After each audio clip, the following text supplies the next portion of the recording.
Hello everyone, welcome to the course Mathematical Aspects of Biomedical Electronic System Design. My name is Chandramani Singh. I belong to Department of ESE at ISC Bangalore. I'll take you through the first few modules of the course. Our first module will be on signals and systems. In this module, in particular in this lecture, we will see an introduction to signals and systems. We will see notions of causality, instability, linear time invariant systems. We will also see convolution sum and integrals. We will see how LTI systems can be characterized are characterized in when represented by difference and differential equations. Finally, we will see water transfer function and frequency response. Let us start with signals.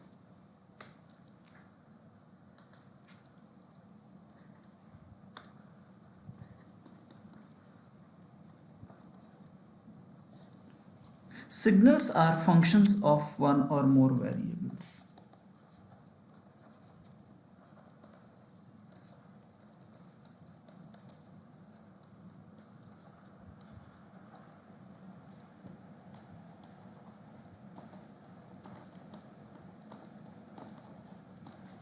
Here are a few examples.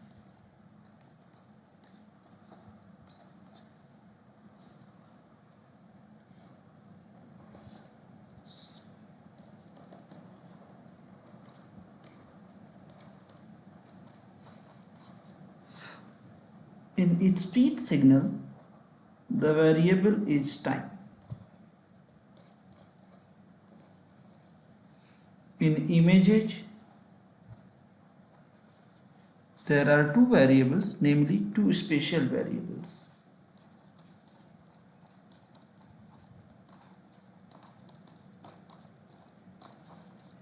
In videos, we have time as well as spatial variables.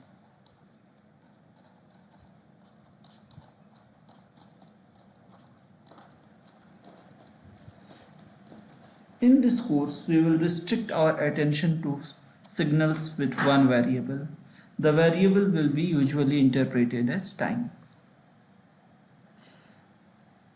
Now there are two types of signals. A continuous time signal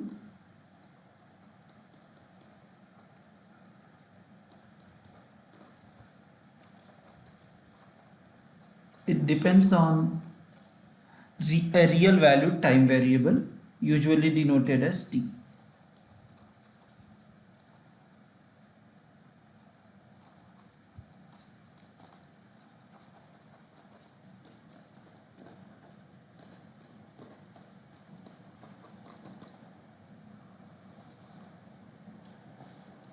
Here is an example.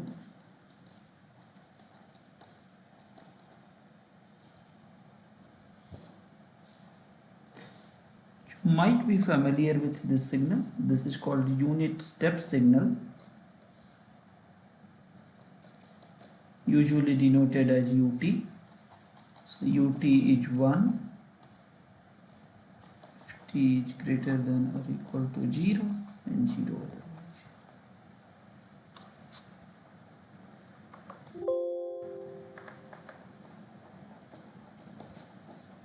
On the other hand, a discrete time signal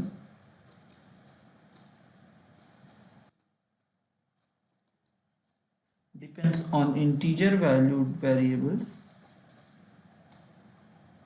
and signal depends on a integer valued variable n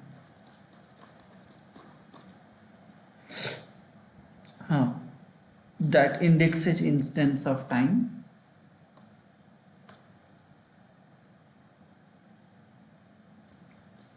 which can be interpreted as an index of time.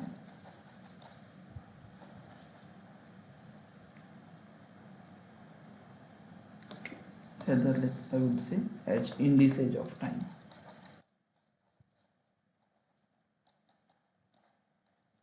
Again, we can have examples. Discrete time unit step signal that would look something like this.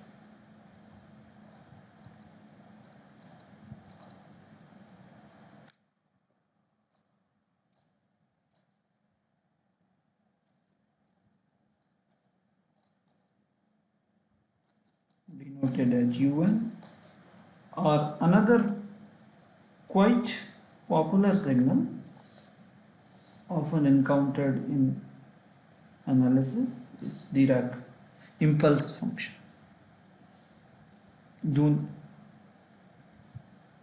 Unit impulse.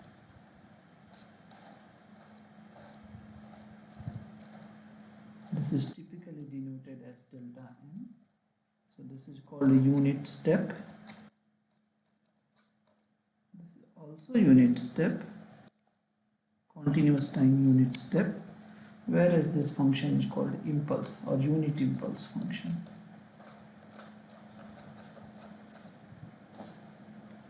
Observe that the two are related, unit step and unit impulse.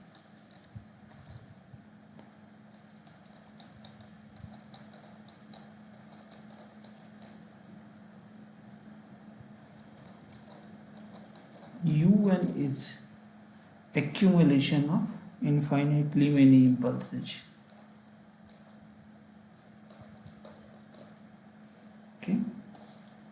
Now let us move to systems. For us, a system is a process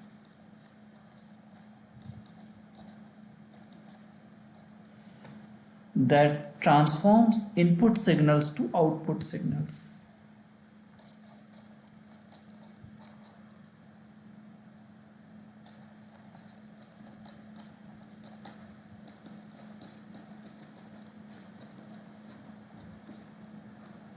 Input signals are transformed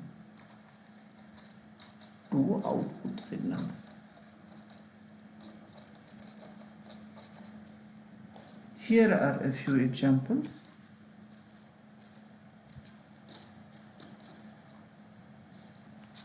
So we may have a discrete time system,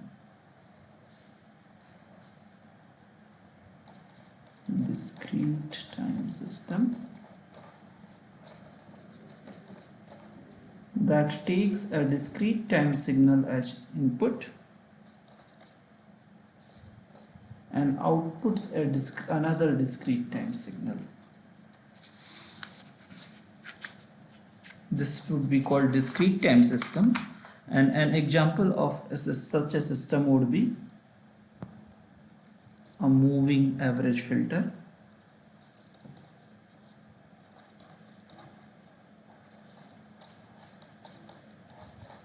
In which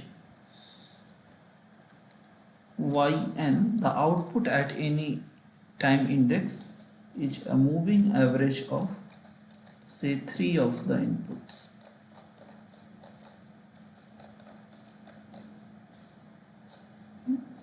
So this is an example of discrete time system. We can also have a continuous time system.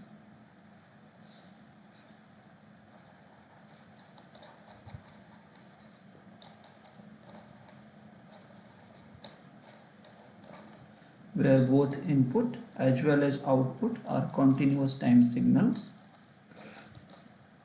An example of such a system would be an RC circuit. So here is an RC circuit with an input voltage xt, and we treat the voltage, capacitor voltage, as the output.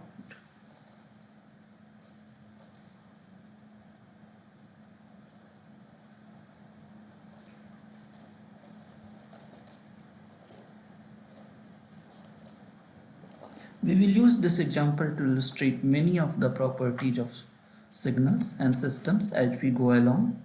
Notice that in this continuous time signal, output and input are related as follows.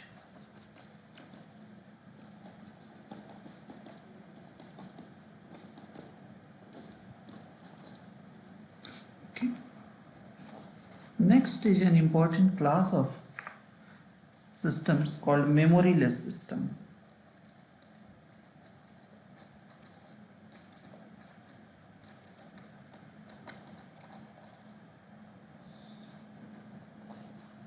A system is called memoryless if its output at a given time depends on the input only at that time.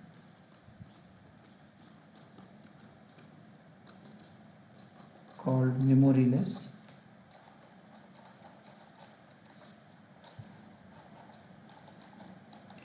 Its output at a given time depends only on the input at that time. Depends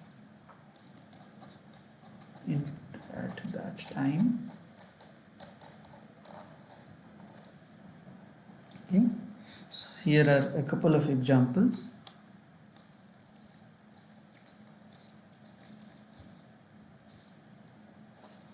If we consider a simple register and treat the current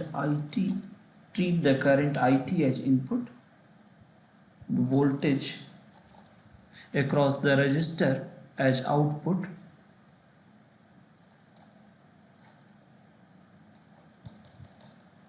then VT is RIT, and this is an example of a memoryless system.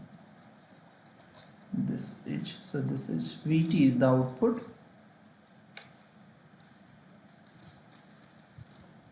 IT is input. Clearly, output at any time depends only on input at that time. So this is an example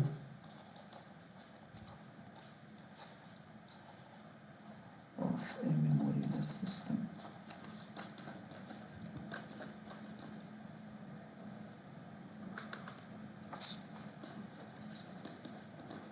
On the other hand, the moving average filter is not a memoryless system.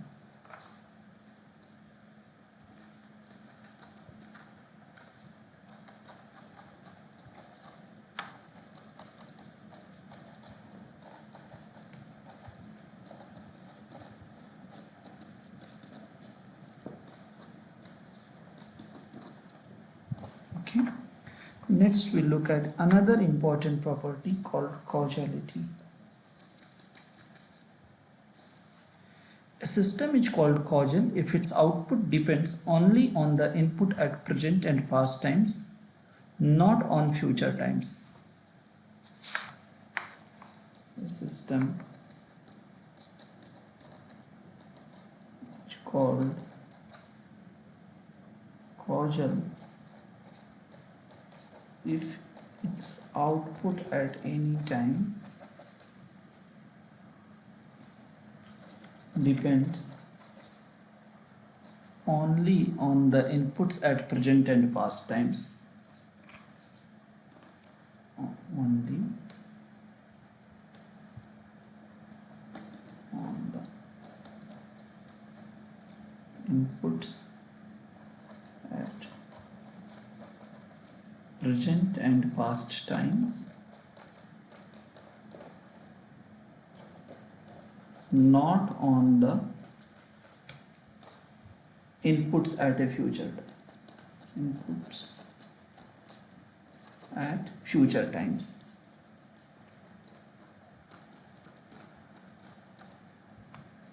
Again, example.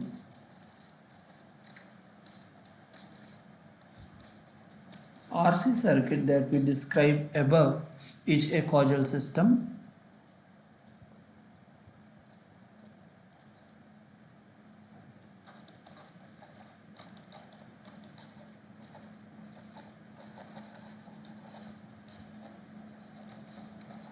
On the other hand, the moving average filter is not a causal system.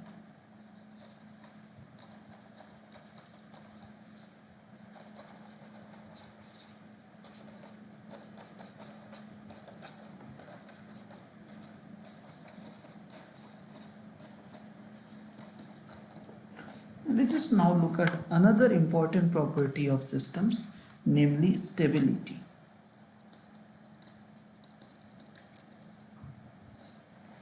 A system is called stable if all bounded inputs generate bounded outputs.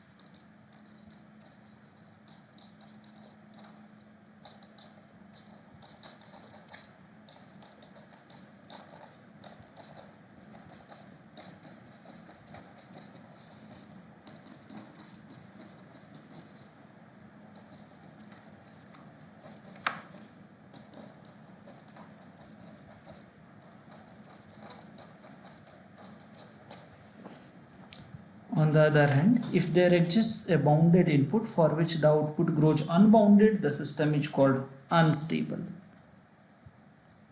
If there exists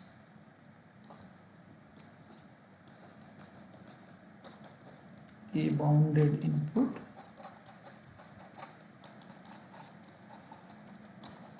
for which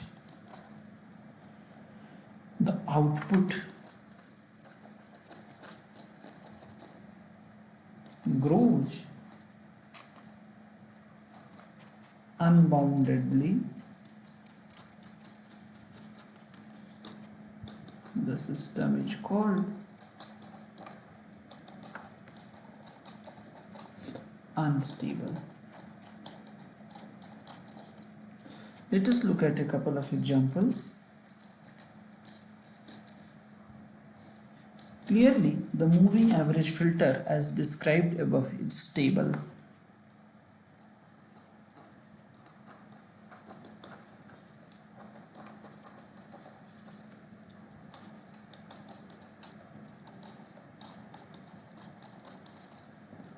On the other hand, let us consider the following system. Let xn be 0 for all n that are negative, y minus 1 be 0, and yns be defined as follows.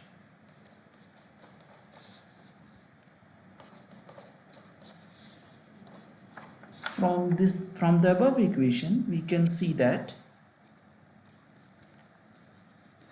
yn is equal to xk, k equals to 0 to n for all n greater than or equal to 0. As we see the feature of the system, it's called accumulator. Naturally, this is called an accumulator.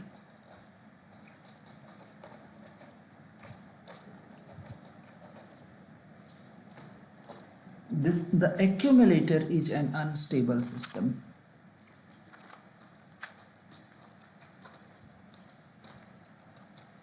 Is unstable. For instance, if we give it as input the unit step signal, so if xn is un for all n greater than or equal to 0, then we see that yn is n plus 1, which clearly grows unboundedly as we increase n. So while xn is bounded, yn is not. What is the continuous time counterpart of accumulator? It's called integrator. Continuous time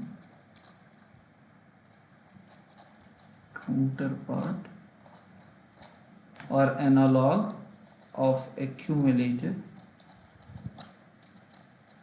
it's called integrator, and it's described by following differential equation.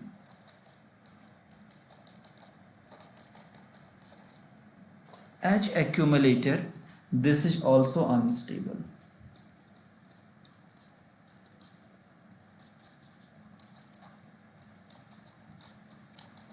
For instance, we can give xt we can set xt to be unit step function and can observe that yt grows unboundedly. Next very important property that we will see is linearity.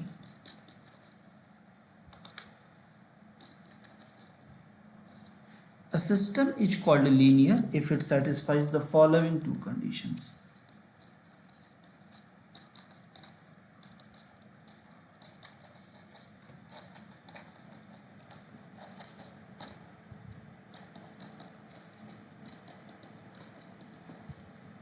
What are the two conditions? The first one is scaling. It says that if xt results in input xt results in output yt, then for a constant, any constant for any constant a of xt would result in output a of yt. Let me write it clearly. A of xt would result in an output a of yt.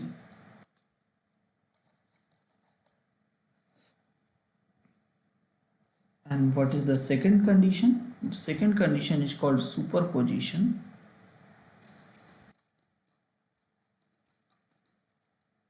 It says that if x1t, input x1t results in output y1t and x2t results in output y2t, then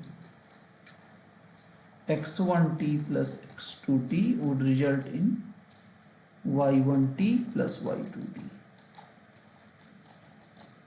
Let us see a few examples and non-examples of the linear systems.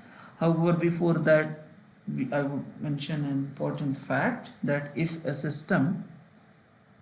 the input to a linear system is 0, its output must also be 0. If the input to a linear system is 0, its output must also be 0.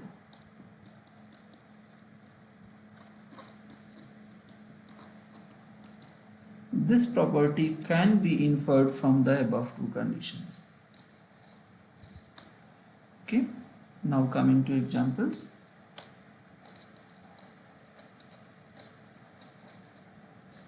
It can be easily verified that the moving average system is linear.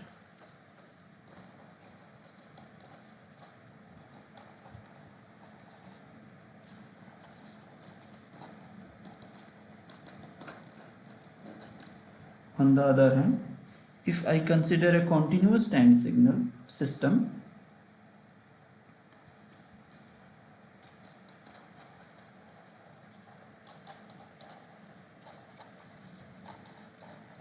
where output is square of the input, so yt is x square t for all t is not linear.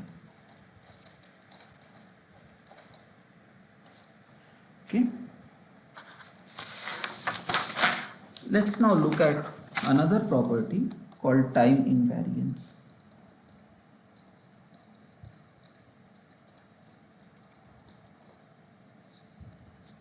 A system is called time invariant if a time shift in the input results in an identical time shift in the output.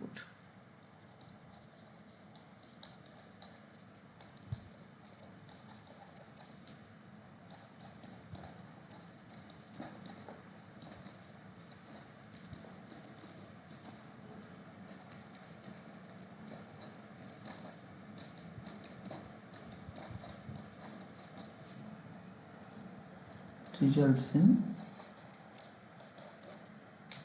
an identical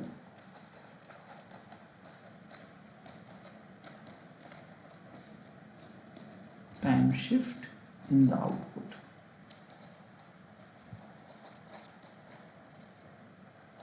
More precisely, if input xt results in output yt, then xt minus t capital T would result in output yt minus capital T for any t, for any capital T. Okay, again examples.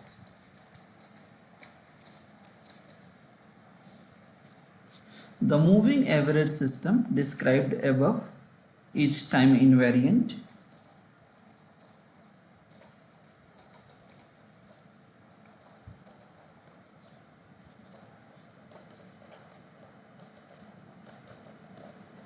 Because the rule for generating the output that does not change with time. On the other hand, if you look at the discrete time system,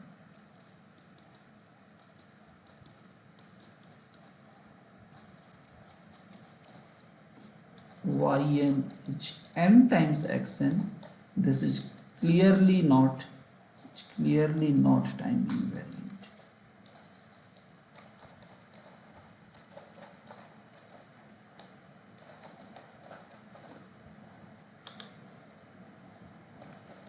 We now arrive at the most important class of systems, namely linear time invariant systems.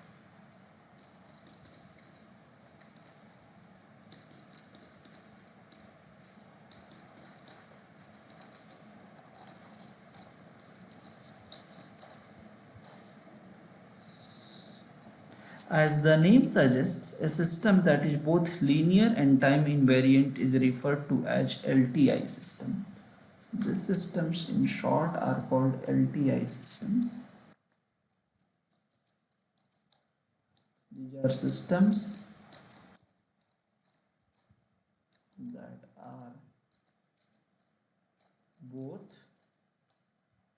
linear and time invariant.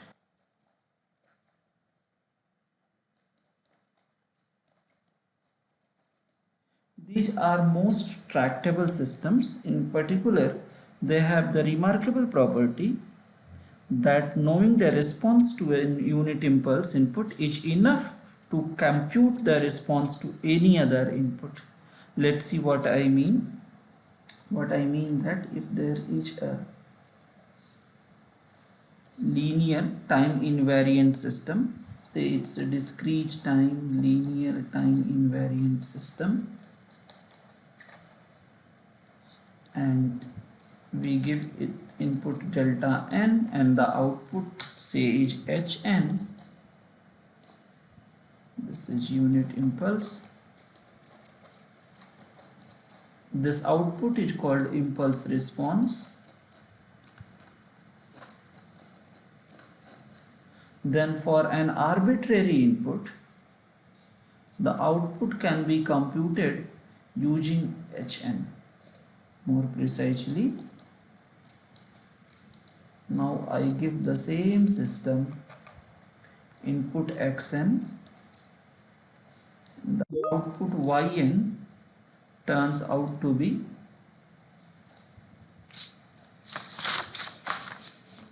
k from minus infinity to infinity xk hn minus k.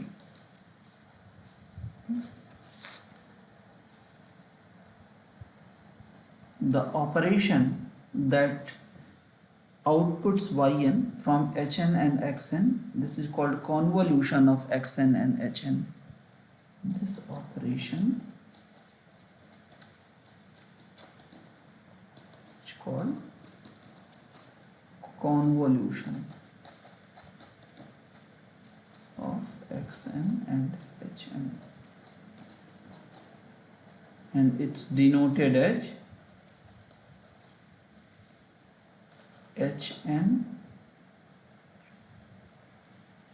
x star hn.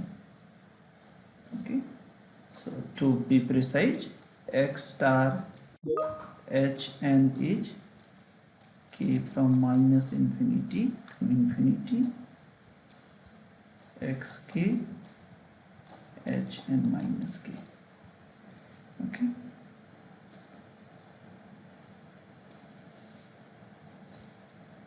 Let's see a couple of examples.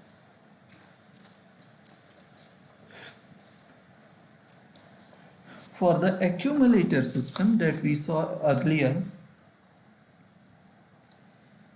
the unit step response turns out to be UN. For the accumulator system,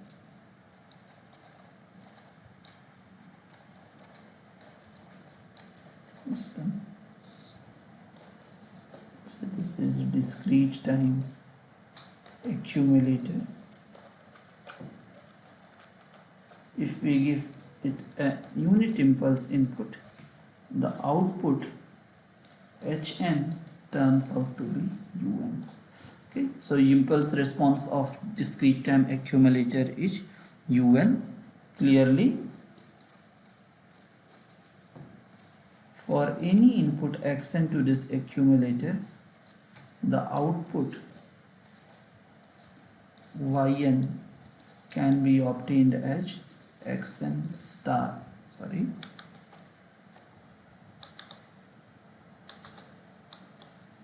X star Un. Okay. On the other hand, if we consider the following system, let's consider this discrete time system where Yn is median of the three input values, namely Xn minus 1, Xn and Xn plus 1. This is called median filter.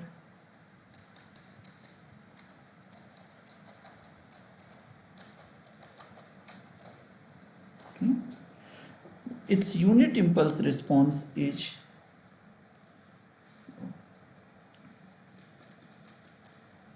unit impulse response is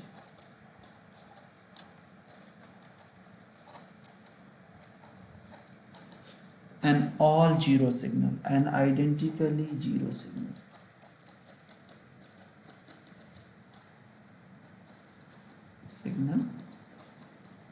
To see this, observe that if I input the following signal to this filter, this is unit impulse, the output of the filter will be identically zero. So Hn is 0 for all n. However, in such a system, observe that it's a non-linear system.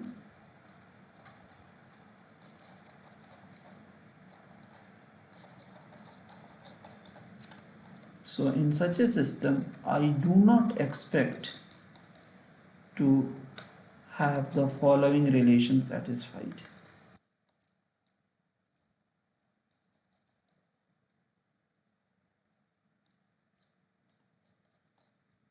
Not satisfied.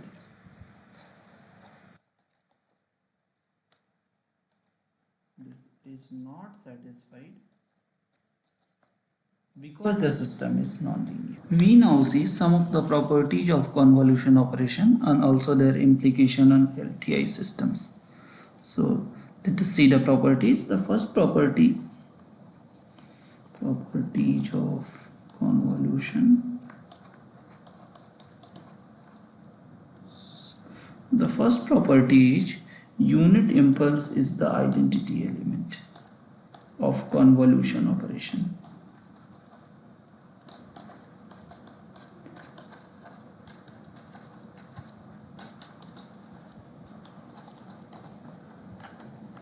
What this means is that if we convolve a signal X with unit impulse, the operation outputs X itself. Second property is convolution of a signal with a shifted impulse, shift the signal with a shifted impulse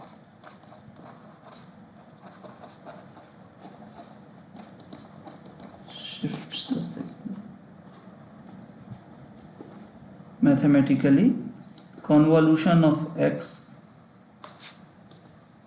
n and delta n minus n shifted impulse h x n minus n. Okay. The third property is so-called distributive property.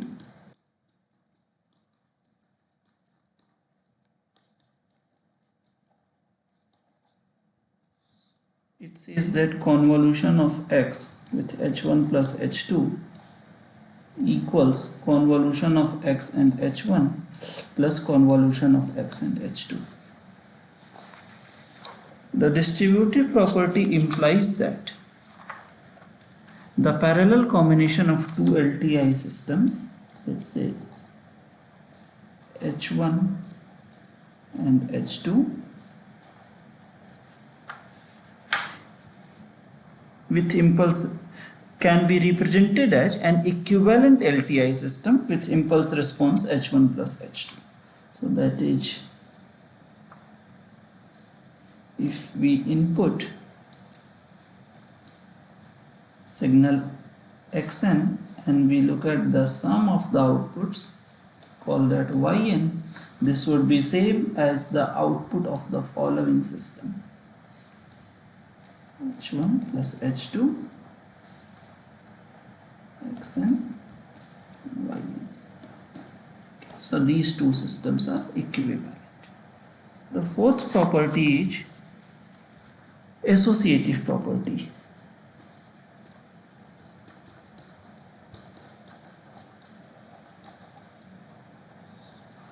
This says that convolution of x with h1 star h2 is same as convolution of x and h1 convolved with h2. Again, the implication of this property for LTI systems is that we can combine series interconnection of two LTI systems with impulse response as h1 and h2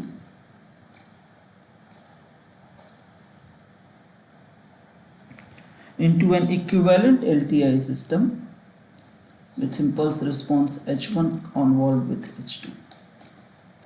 So that is, if we give input xn to the system on the left hand side, then it will produce the same output as if we have given xn to the system on the right hand side.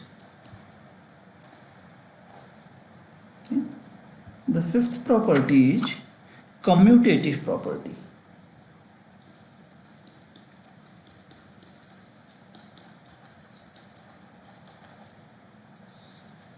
This says that x convolved with h is same as h convolved with x. If we combine this property with the associative property, we see that swapping two LTI systems in a series interconnection results in an identical system. So what we mean that if we have two LTI systems in series interconnection,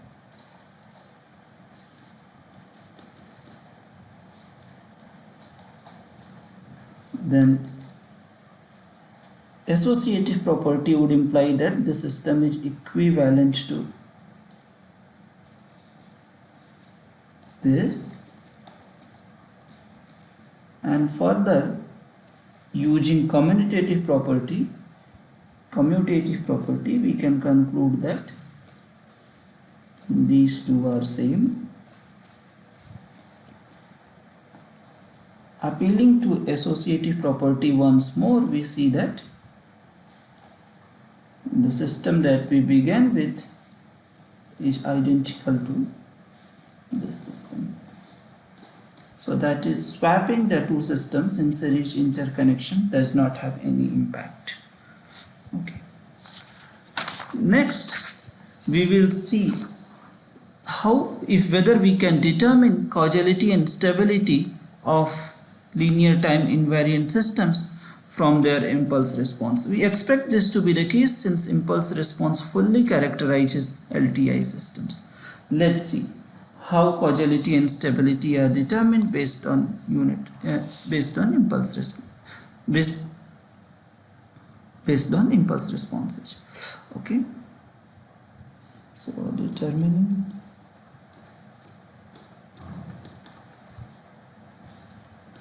causality and stability from the impulse response.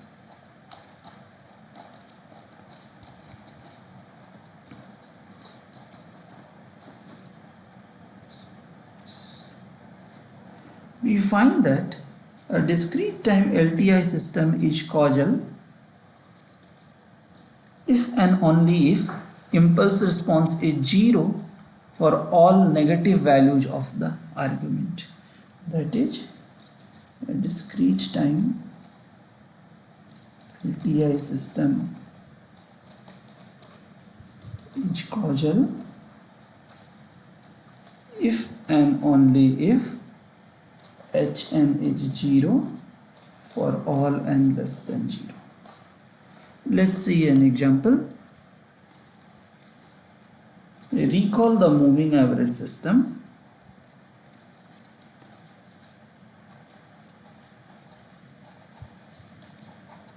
Where the output was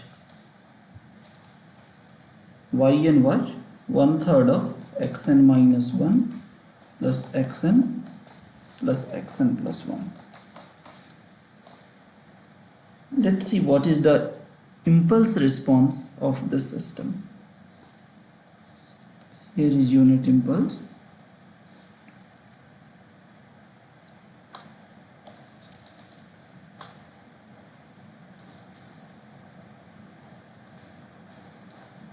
If we input this to the moving average system,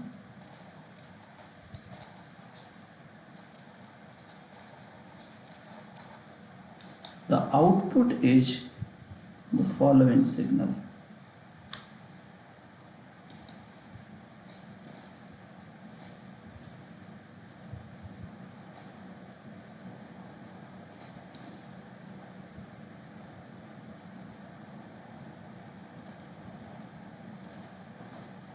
Okay, so this is Hn.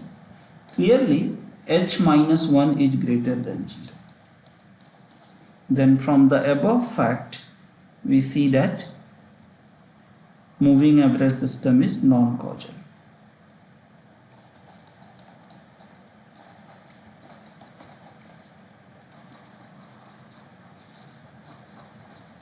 Is non-causal. Let's see another example, and this is the accumulator system.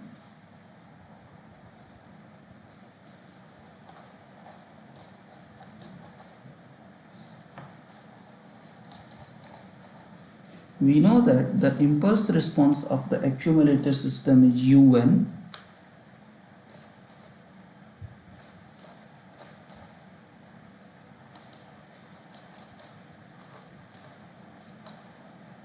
Clearly Hn is 0 for all n less than 0, so accumulator system is causal.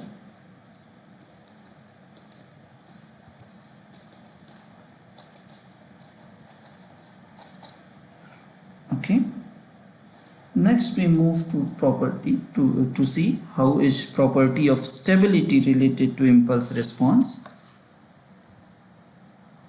A discrete time LTI system is stable if and only if the impulse response satisfies the following property. The absolute sum of the terms of impulse response is finite. Okay, again let's see examples.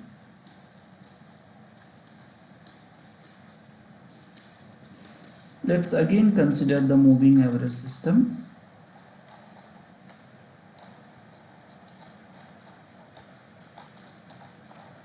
For this system, if we compute the sum as needed to check stability, it can be easily seen that this sum is equal to 1, which is finite. So moving average system is stable.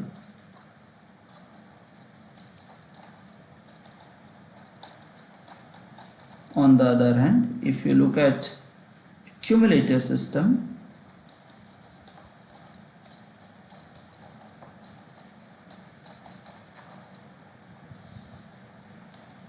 then this sum is clearly infinity, and so accumulator is not stable.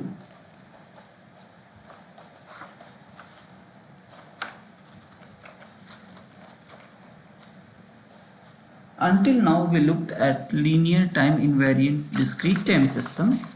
Let us now focus on continuous time systems.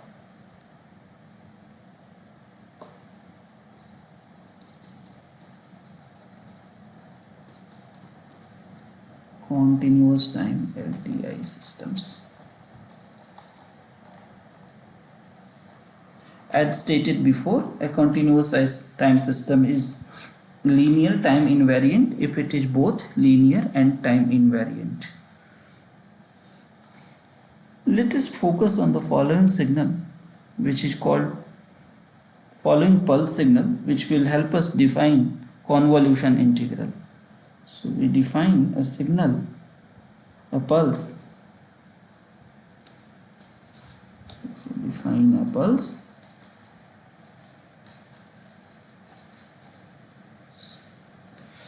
delta, capital delta of t as follows.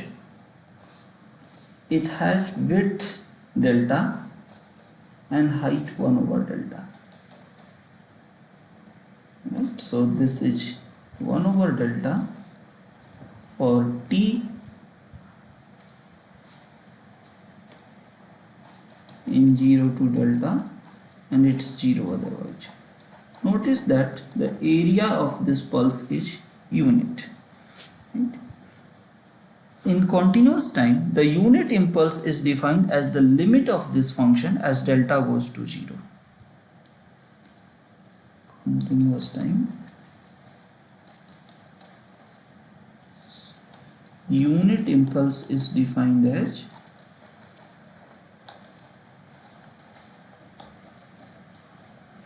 limit delta tends to 0 pulse signal. Notice that the area underneath remains unity. Okay. Here are a few properties of unit impulse in continuous time.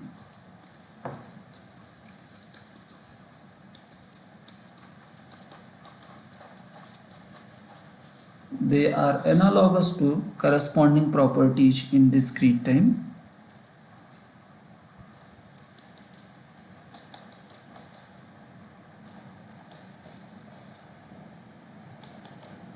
Okay. The second property is,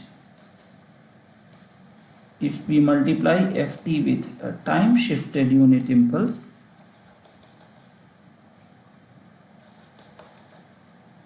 the result is given by this expression. Okay, so these are true for all f. For all f. Okay. Now, having defined the unit impulse in continuous time, we have the following notion of impulse response. Okay. So we have a continuous time system.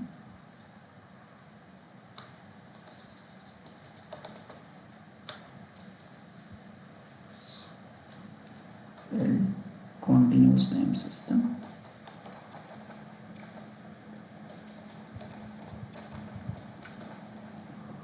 To which we give input delta t.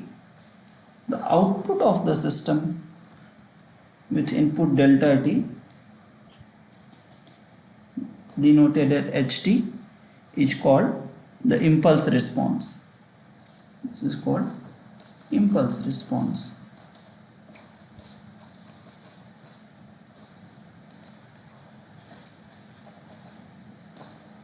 Further, if the system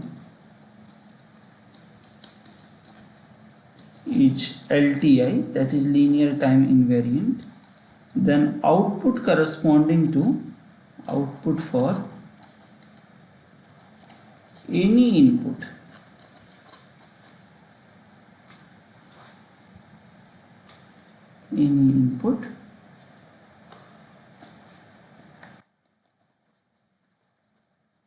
xt can be obtained as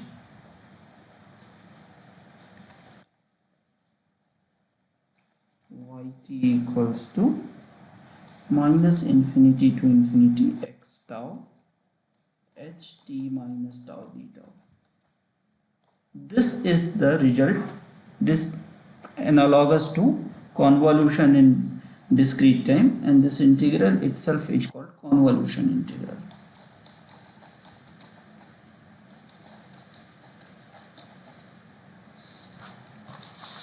Convolution integral poses similar properties to discrete time convolution sum.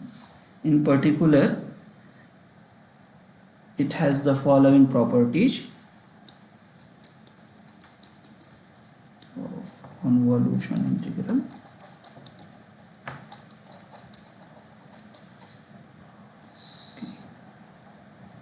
First one is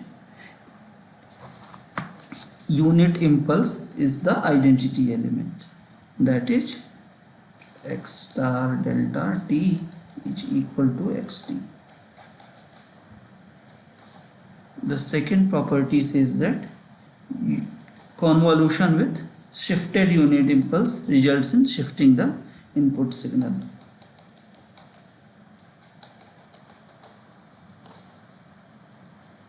As for discrete time, we have commutative properties, that is x star of h is h star of x. Distributive properties,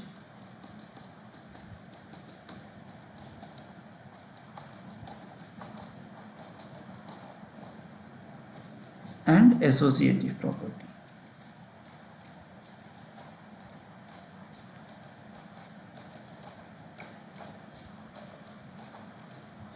Okay. Moreover, we can again write the characterization of causality and stability of linear time invariant systems in terms of impulse response. To be precise, causality of a continuous time LTI system is equivalent to a continuous time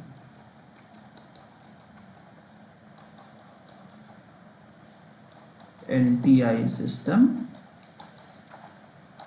is causal if and only if ht is 0 for all t less than 0. Similarly, a continuous time LTI system is stable if and only if this integral h tau mod integrated from minus infinity to infinity is finite. Okay. Having seen this, next we will see the connection between linear time invariance and systems described by differential and difference equations. Okay. So the next topic is LTI systems described by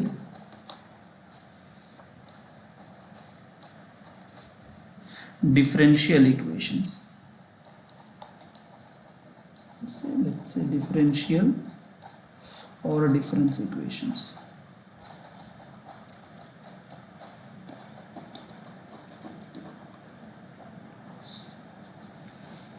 Let us consider a system, discrete time system, let's say. Discrete time system.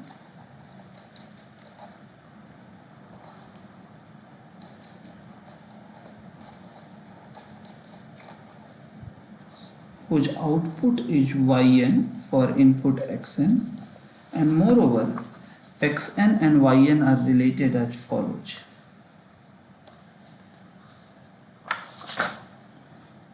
K equals to 0 to n ak yn minus k is equal to k equals to 0 to m bk x n minus k. Okay, this equation is called a differential equation.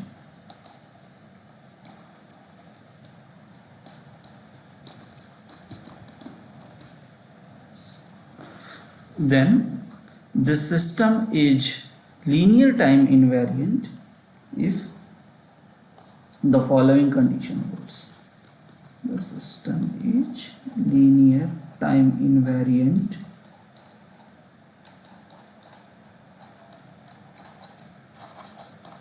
if y minus 1 equals to y minus 2 dot dot dot equal to y minus capital N, all these are 0.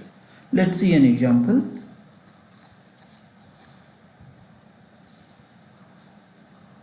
Let us consider the accumulator system.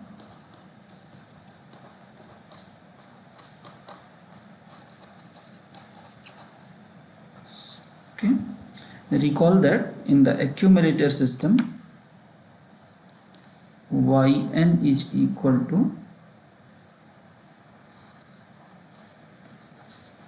xn plus yn minus 1 for all n. Hence, if xn is 0 for all n, then we find that y0 is equal to y minus 1. In fact, yn is equal to y minus 1 for all n greater than or equal to 0. Okay.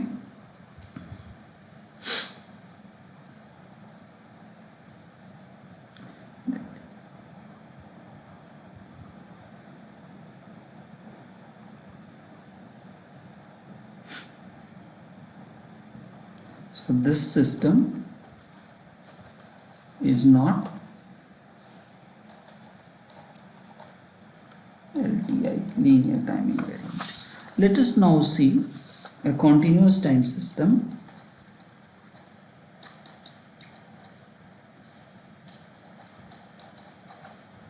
So here it is.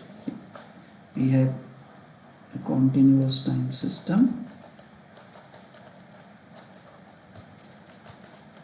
Its input is xt and output is yt. And say yt and xt are related as follows. K equals to 0 to n ak dkyt over dt is equal to k equals to 0 to m bk dkxt over dt.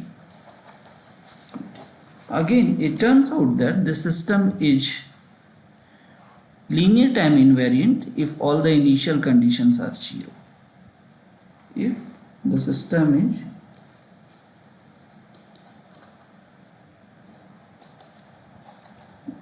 LTI, if y0 equal to dy over dt 0 dot dot dot dy n minus 1 dn minus 1y over dt n minus 1 at 0 is 0. We can use this criteria to see that the RC system that we had seen earlier as an example of continuous time system is not LTI until y0 is 0. So example, let's see this RC system. input xt and the output voltage across the capacitor.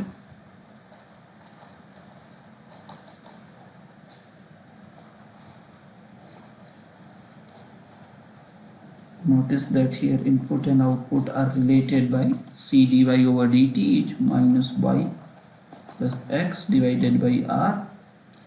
It can be checked that if xt is 0, identically yt can be written as y0 e power minus t over rc. Right? The system is linear time invariant only if y0 is 0.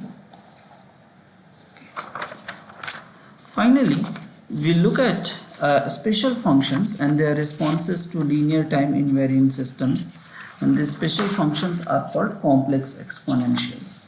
Let's see what are complex exponentials in both discontinuous and discrete domain.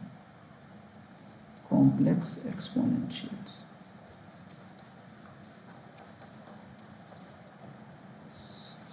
Okay, let S be a complex number. Signals of the form e power st are called complex exponentials in continuous domain. So notice that this xt can also be written as, if S is sigma plus j omega, then this xt turns out to be e raised to sigma t times e raised to j omega t. Similarly, if you look in discrete domain, so this was in continuous time,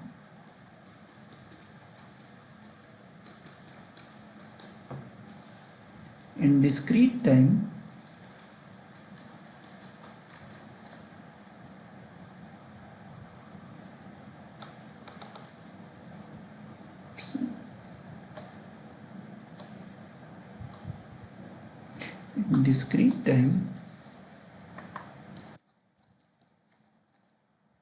signals of the form xn equals to zn, where z is again complex, are called discrete time complex exponentials. So notice that if z is equal to s again r e j omega, if z is r e raised to j omega, then xn turns out to be r n e raised to j omega n. Now let's see what are the responses of LTI systems to these signals. First we will consider a continuous time system.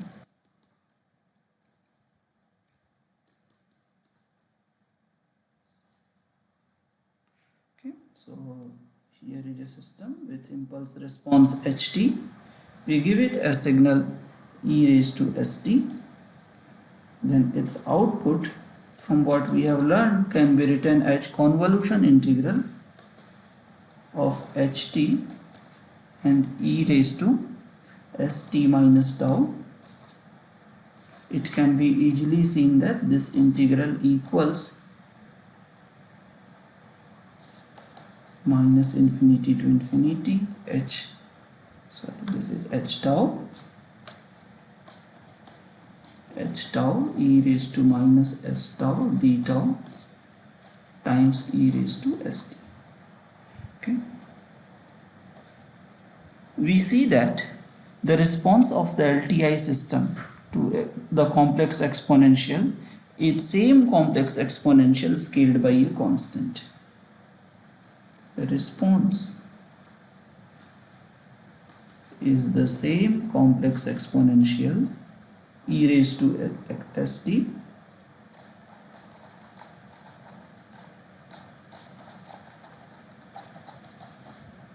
multiplied by a constant.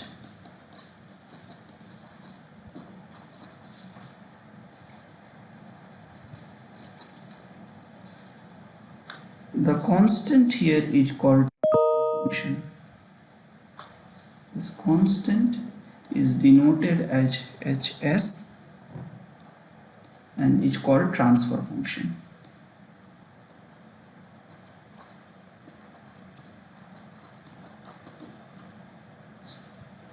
Okay. Let's see what happens in discrete time.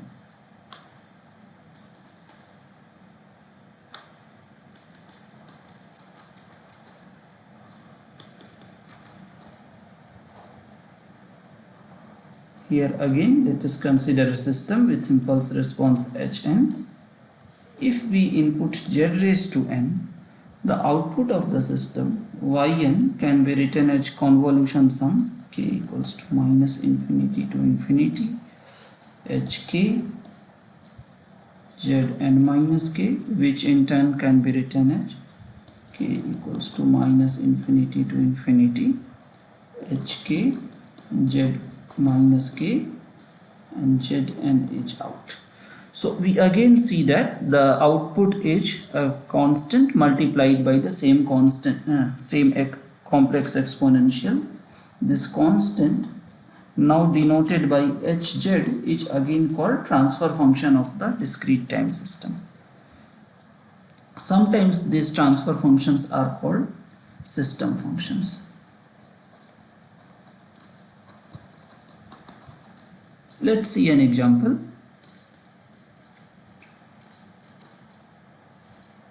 Okay. Let us consider a system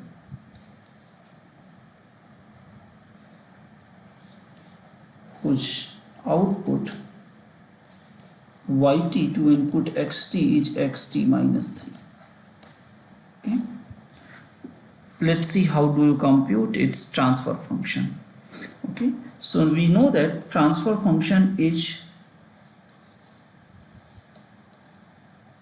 obtained by inputting to the system the special complex exponential e raised to st.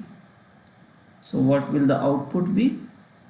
If we input x e raised to st, the output will be e raised to s t minus 3, which we can write as e raised to minus 3s e raised to st.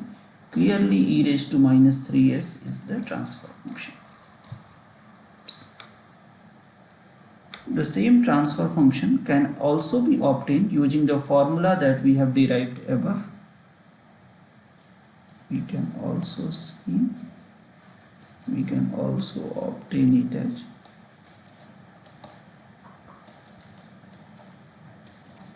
hs equals to, let's see the formula that we have, minus infinity to infinity del tau minus 3 e raised to minus s tau d tau, which again turns out to be e raised to minus 3s as expected. Notice that we write del tau minus 3 because unit impulse response of this system h tau was del tau minus 3. Okay. Finally, let us look at a special case of this complex exponential application of complex exponential. A special case where s has only complex part, s is j omega. In this case, my xt, which used to be e raised to st, would be e raised to j omega t, and the output will be h of j omega, the constant factor, times e raised to j omega t, that is the input signal. This h of j omega can be obtained as follows. It can be obtained using the formula that we just derived. Will be e raised to minus j omega tau d tau, and this function h of j omega is called frequency response.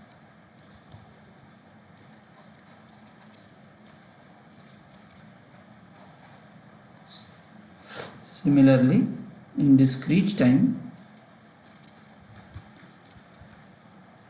if we set z equals to e raised to j omega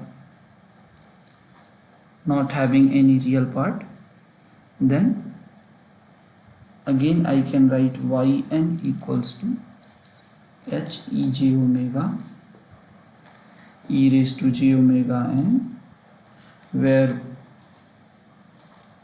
h e raised to j omega will be obtained using the formula hk e raised to minus j omega k. Again, this function is called frequency response in discrete time system.